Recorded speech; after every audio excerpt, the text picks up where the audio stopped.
Hey everyone, welcome back to another story edition-y thing on the Secret Life of Derp. So Derp actually isn't going to be in this video because I have a little bit of a rant. It is not honestly even about the service dog community, but more in terms of the Petco Advanced Level classes that Jofiel and I have taken for the past 6 weeks. So Jofiel is 17 months, so he's hitting his teenage phase, hitting his fear phase, and just overall, like, typical puppy dog stuff.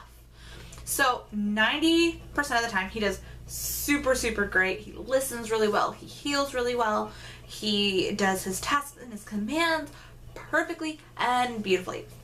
The other 10%, if there is another dog, mainly if there's like a dog being unruly, like pulling at the end of their lead or staring him down or barking at him, he'll fixate on them. And not in like the aggressive way, but in the friend way, because that is my dog. If you guys have ever watched Up, think of Doug, the dog, and you got Jofiel. They're one and the same. So, and I mean, training never really stops. So I figured I'll pay for their 6-week class. I talked to the trainer. I have been going to this Petco since he was 13 weeks old. He did level 1 and level 2 of puppy class. And then like a month or so later, he went to a 3-week board and train with Candid Canine Training here in Southern California. And so, I mean, he does exponentially well. But I really wanted this more for, I guess, me. I wanted to have that mandated, you have to get out and train your dog, and it didn't matter if I had spoons or not, I had to get out and train this dog. So I talked to the Petco trainer that was there. Again, they have been seeing us since they were 13, or since he was 13 weeks old. They know what I'm training him for. They know how important he is to me and everything that they're doing. Like, they know him by name. Not sure if that's not preferential treatment, but like, if they know all the dogs that come into Petco, but they knew Jofi's name, they knew his story. They always asked how I was doing. If there's been any medical breakthrough, I always tell them no, even if there is, because I don't want to talk about it. So yeah, so we signed up, and upon talking to the trainers, like, look, like, he really needs to work on distractions around other dogs. He's really good with everything else. He sucks at distractions, and a lot of it is, I know it's just the age, but I want him to work through it, and I also want to start getting him ready to take his CGC and then eventually his CGCA. Cool, great, yeah. We do all those things in class. The only thing they're not allowed to do is they don't actually greet to, like, say hi to each other or to play, which is great because I don't want Jofiel to say hi to anybody on a lead anyway. Because from our last trainer, Candid Canine, she said, you know, stop doing that, and eventually he will stop focusing on other dogs and focus mainly on you. And it also prevents a want to contact and, like, lets him know when he's on lead, like, hey, it's not friend time, it's playtime. Or, not friend time, it's work time. So, our first class was basically what I expected it to be. So the way this trainer did her classes is you can come at any point in time that they're doing the level 1 and 2 classes, because they combine them, and you'll be all caught up because they don't this particular trainer in Petco doesn't have a set training schedule. It's just show up, kind of jump into the class where they're at, which also works, or so I thought.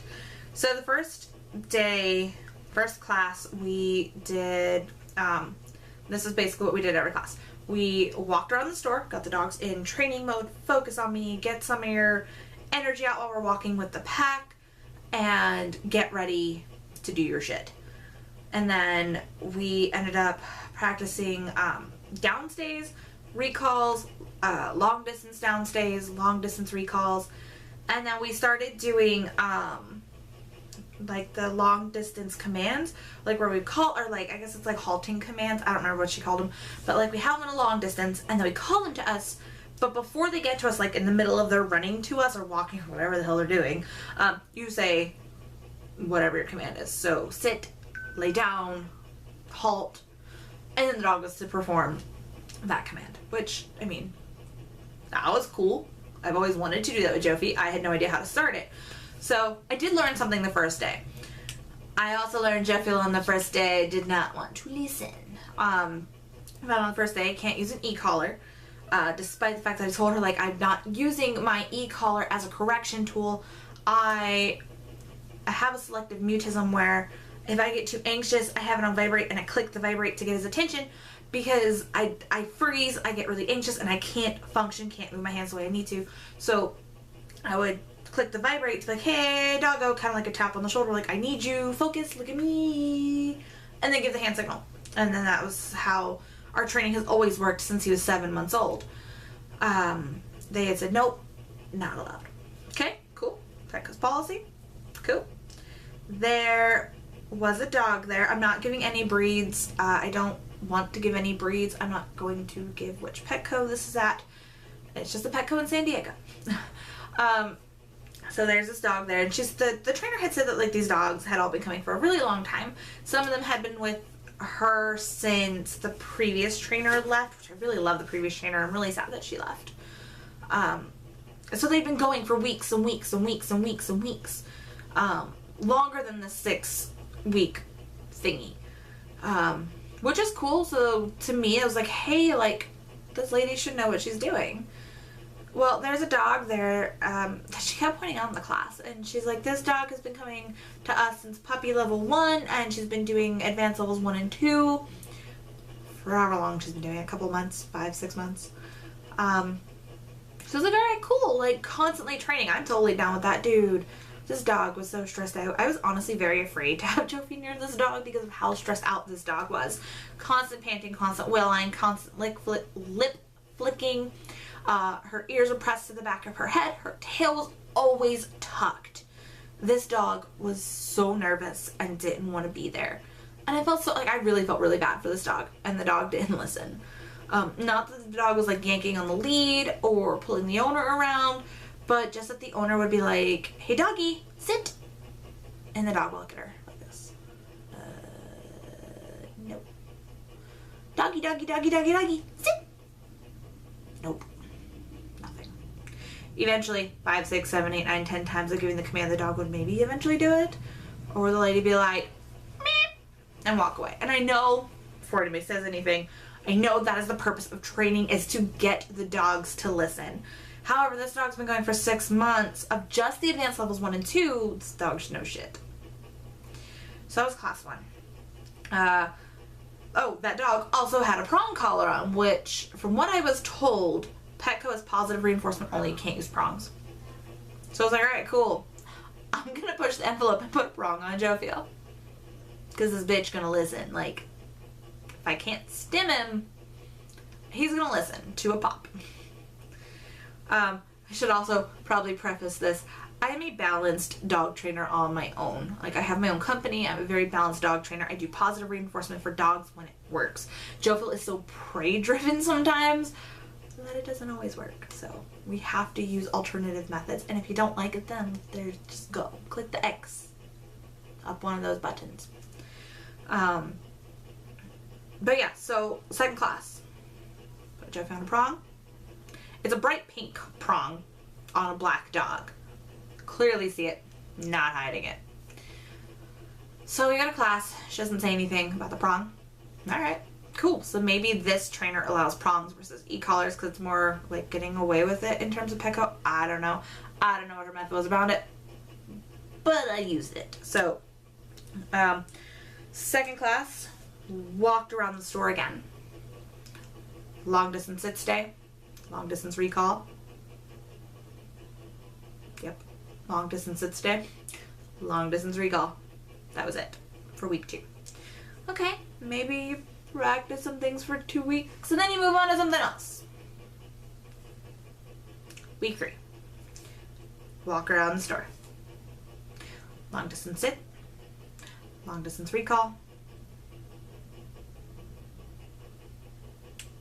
And then this is where she also started introducing walking like over and around your dog while they're in a downstay.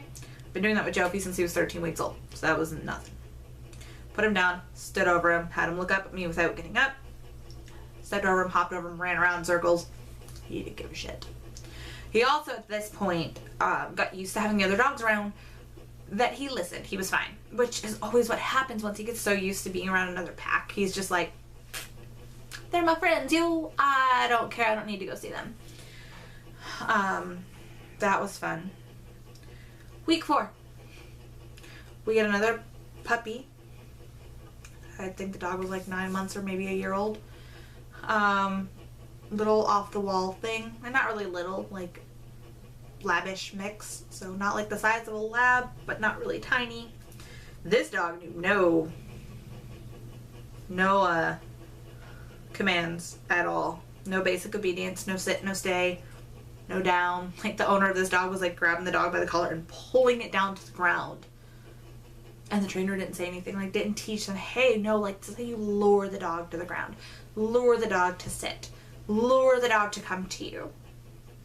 There's how you get the dog to walk properly on the leash so the dog's not bouncing and yanking you towards the other dogs. Didn't do any of that. I was actually getting really mad by this point because we're on week 4 of 6 and we haven't done shit for the CGC.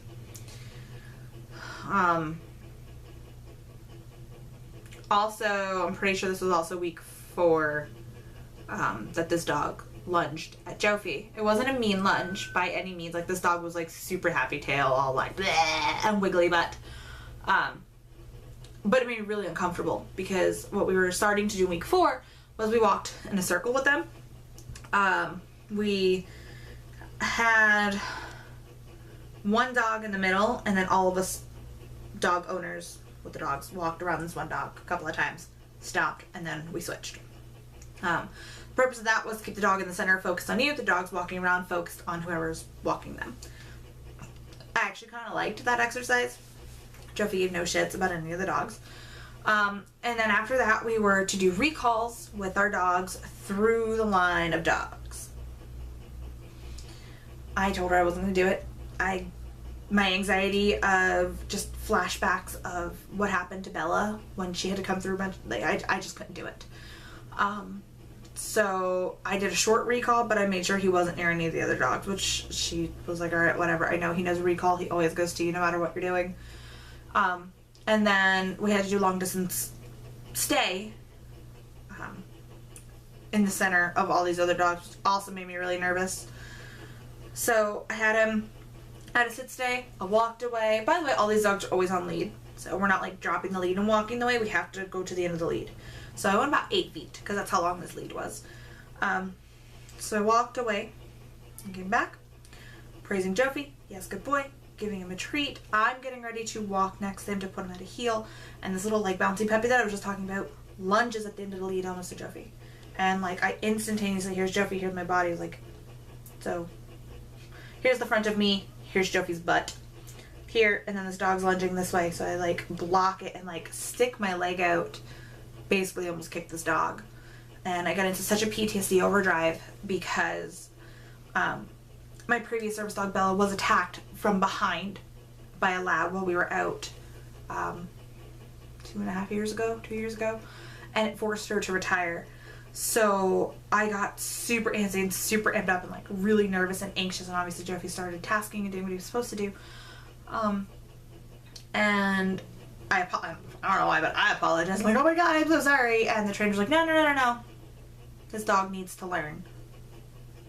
Can we like move this dog before my dog, my very expensive dog, gets hurt and I'm at another dog? So that was just another thing that I just, week 5, walk around the store, long distance sit, long distance stay, long distance recall. Are we sensing a pattern here? Week 6, which was, what's today, Thursday, so 2 days ago. Long distance sit, long distance recall, long distance stay. I just paid $120 for 6 weeks of telling my dog to sit and stay. Nowhere in here, aside from maybe like the navigating through the dogs and the sit and stay, which I don't think is actually part of the CGC. We didn't do any CGC work. We didn't do any stranger greetings with the dogs ignoring each other, which we do with Candy Canine every Saturday. I love working with her, so I'm so glad that Allie is doing weekly training, drop-in training sessions, which is where we go every Saturday. If you guys are following me on Instagram, you usually see pictures of us working with Allie. I love her. She's amazing. So if you guys are in Southern California, I will link her company down below if you guys are needing an awesome trainer. Allie is amazing. She's wonderful. But yeah. I wasted $120 for this dog to do long distance sit, long distance stay, and long distance recall. I know Petco has 100% guarantee, so if I really wanted to, I can go back, do it all over again, because he's not where I want him to be, and I don't think we got the training that I paid for. But I guess that's kind of what I get for doing Petco. I mean, I've done Petco before and I haven't had problems with Petco. I think honestly it's just this trainer. She was very hard on me. So our last session 2 days ago, there was this red husky that came in and gave off this awful energy, and Jofi was on like high alert, like would not focus. Like if he could see this husky, he would not focus. So it was something with this husky, because a million other dogs had come in during our training sessions and he was like, it's a doggo. So it's something about this one dog. But you know, she was like, you're doing it wrong. You're correcting him wrong. Clearly no doesn't mean anything to him. You need to shove a handful of treats in his nose and get him to look at you and get him to focus. I'm like, that doesn't work on my dog when there's other dogs. He's not food motivated when there's other dogs. And I even proved it to her. Like, she's trying to get his attention. He's like, nope. Nope. And like crane around her to see the dog behind her. She just wouldn't listen to me. And then the other thing is, we'd randomly walk and stop. And when Jofi stops, he's been trained since he was small, you don't sit when you stop. You stand, because he was being trained for mobility. And if I'm holding his harness and he sits, I'm going down with him. And I've told him this from the beginning. And the trainer was like, he really should sit the instant you stop. Nope. Well, why? Because this is what I've trained him to do. He sits on command, not when I stop. Will good dogs sit when their owner stops? No. And I explained to her, look, like, he's going to be a mobility dog, so I am going to be holding a harness. If he sits when I'm holding it, I'm falling. And then we did it again, and I was getting really dizzy and lightheaded, so I had him cover in front of me to like DPT standing up against my knees, like, so I had that like pressure into my kneecaps. I know that's not how DPT worked, but I didn't want to sit down because then I wouldn't be able to get back up. But I had the pressure against my legs felt like jello, so instead of being here, he was here. And she goes, well, if he's not going to sit, he should at least sit next to you. I'm like, I told him to go in front of me. She's like, well, he's supposed to heel next to you. I'm like, uh-huh. I told him to cover in front of me. My heart rate is through the roof. I need my dog to actually focus on me right now and not training. She didn't like that either. Yeah. I don't know, guys. Like, I really don't know what to do. Like, I can't get my money back. I did the 6 weeks. I could, like I said, always go back and do the 6 weeks again, because it is 100% money back, or I don't even think it's money back guarantee. I think it's just 100% guarantee. And I'm not satisfaction or whatever, and I'm not happy at all with this training. I did, like I said, 6 weeks. Sit, stay, come when called. It's just not worth it for me, and it was awful because towards the end, she seemed to pick on me a lot. Like, if Jofi wasn't focusing, because I didn't ask him to focus, so I was just letting him be a dog and look around, she hounded on me. She's like, he really should be paying attention to you. He really should be looking at you. Well, hey, I didn't tell him to look at me. Like, I'm sitting here listening to you talk. I'm watching the other dogs train when it's their turn. Why should he have to crane his neck? But then that first dog I talked to you about, the one with the tucked tail and the backwards ears, didn't listen for shit. Like, this poor owner was trying so hard to get this dog to listen, and this dog was so scared that she just wouldn't listen at all. But she laughed it off. And then that little black dog that lunged at Jofi in week 4 laughed it off. Like, oh, well, that dog needs to learn to listen to its owners. Yeah, well, you almost cost me my really expensive dog. Because this dog knows no basic obedience. And the owner doesn't know what they're doing either. Because his owner's grabbing the dog by the collar and basically slamming it on the tile ground to get it to lay down. And you're not telling the owner that that's wrong and inappropriate. I'm sorry, this just really fires me up. Like, ugh. I don't know, guys. I don't know. That's basically like my horror story with Petco. I still am going. I still go there. We're still going to go there for our training sessions. We're not going to use her. We're just going to go and train on our own. So he still gets the distractions of other dogs. And also, I noticed, I wonder if you guys have this issue too, when we're in Petco, he just doesn't listen. Like, at all. Like, he'll heel sometimes, if I'm correcting him. But, like, he's very focused on other dogs, and I don't know why. So if you guys have any tips, tricks to be like, hey, it doesn't matter where we are, you're gonna listen. I also haven't gone in there in his service vest. I tend to notice he does listen a lot better when he's vested, which is great. I'm okay with that. You be dog when you're not working, but when you're working, you look at me. If you guys have any tips or tricks to figure out, or even suggestions on why he's so like, meow, meow, meow, meow, hi there, and Doug, the dog, from that. If you guys have any tips and tricks to get him out of that mode when we're in Petco, let me know down below. Be sure to click the subscribe button, which is here, or somewhere, so you guys can stay tuned to everything that we got going on this channel. Follow us on Instagram at jofiel.thewatchman. There's also a coupon code link down below for my service dog patches and vinyl shop. Super awesome coupon code. But yeah, that's gonna do it, guys. I will see y'all in my next video. Stay tuned for more training videos and vlogs and things like that. If you guys have specific videos you want to see from this channel, let me know down below. I do have a Dapper Dog box, another Dapper Dog box unboxing coming soon. It got mailed to me a couple of days ago, so it should be here within a week. So I'm really excited for my second Dapper Dog box. I really liked the first one. That's gonna do it, guys. See you in my next video. Bye!